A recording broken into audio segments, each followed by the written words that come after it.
So hello again, everyone. This is Ken Morse from TW Local 591, and I'm joined by my friend. Hi, I'm Tony Lepore with the TW Local 591, and we are with Recovery Ways with Ms. Stormy Hill. Can you tell us a little about yourself, Stormy? Sure. Hi, I'm Stormy Hill, and I'm an occupational therapist and the Life Skills Program Director here at Recovery Ways. So, Stormy, what is self-care? It's one of my favorite topics because I really find that we don't do it very well. Our culture, and it really isn't, this is not even gender specific, although we see different challenges in men and women making some broad strokes assumptions, but I think everyone struggles with self-care. There's this kind of attribution that it's selfish, right, or self-indulgent or self-absorbent, and it's none of those things. It's simply taking action to improve one's own well-being, to improve one's own wellness. And the part of the definition I love the most is to improve one's own wellness, particularly in states of stress.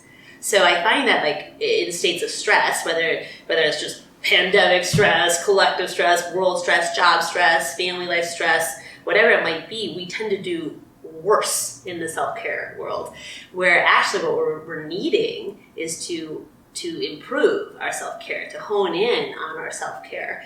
And so, especially if you just think of it like that, to improve one's own well-being.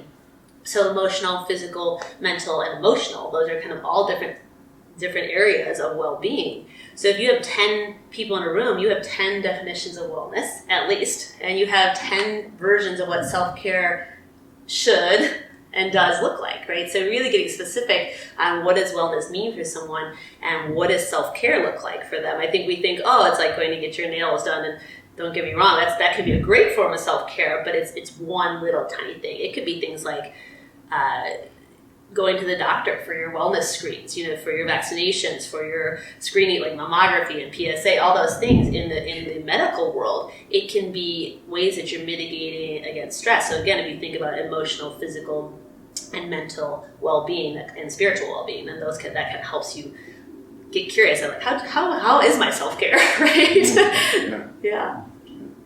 So then, are there consequences for either poor self-care or ignoring your self-care? Oh yeah, for sure. And I'm gonna just to stay in messages of hopefulness, I'm gonna tell you some of the positive outcomes that we get from better self-care, from improving self-care.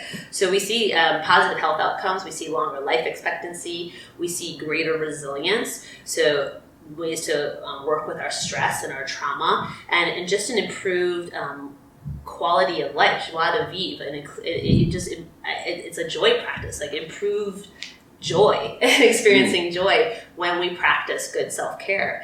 And that's the other thing is I would love for our viewers to hear is that it's a practice. You don't just arrive at impeccable self-care, right? And so if you look at it as a practice and are willing to check in, it's how's my self-care? And a lot of people that are struggling with addiction disorders, mental health challenges, substance use disorders, I hear a lot, but I've been such a burden, or I've done all these things wrong. So there's this unworthiness of self-care. But that's just stuff, right? But one of the things we do with our clients is help them reprioritize self-care. Self-care doesn't come at the end of the to-do list. It's at the very top of the to-do list.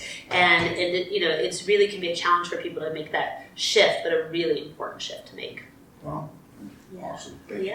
So if someone is taking on the role of helper or caregiver, how important is self-care? Yeah, that's a great question. So caregiver burnout is a huge thing, right? So, and to me, you've got burnout on one side, you've got fabulous self-care on the other end of the spectrum. So how do we move and how do we help caregivers move towards better self-care? And one of the things I just think about is it's like filling your tank. So you can either give from an empty tank and burn it out, or you can take care of yourself and put self-care first, and then give from a place of fullness and give from a place of feeling rather than exhaustion, a place of fullness and rejuvenation rather than from exhaustion. And I think especially for caregivers, because it can be I don't have time, or this takes so much of my time. Self-care doesn't have to be this long, elaborate thing. It can be, and that's fabulous when you can do that. But you can think of something that's recurring self-care, maybe an exercise routine, or something that's temporary, maybe just going out for tea with a friend or something, or going for a walk with a friend, or a dog, or cuddling a dog. So that it's kind of temporary, and then there can be enduring. And so that kind of is helpful to think of it in those two different ways. But it's a really powerful way to mitigate against burnout and all the hard things that come with burnout, but also will allow that person to care more fully. It's why they, right, on the airlines, they say to put your mask on before your child, right, or before anyone's. And that, I think that's a really great analogy for caregiver and caregiver self-care. Wow. And also for airline people. Yeah, totally, absolutely, right? And I'm a mom. Like when I first heard that, I thought, and now after all these years of practicing this, I really get it, because again, it can say like, well, it's selfish. I'm going to put it on my child first. But there's really good reasons why we don't do that, right? So, yeah. Well, thank you. I'm Tony Lepore with the TWU EAP department, Local 591. And again, I'm Ken Morris with TWU Local 591, and want to thank Stormy Hill. Thank you very much for joining us. Thank you for the insights into your world. You're absolutely welcome. And for your passion. Thank you. Nice to hear.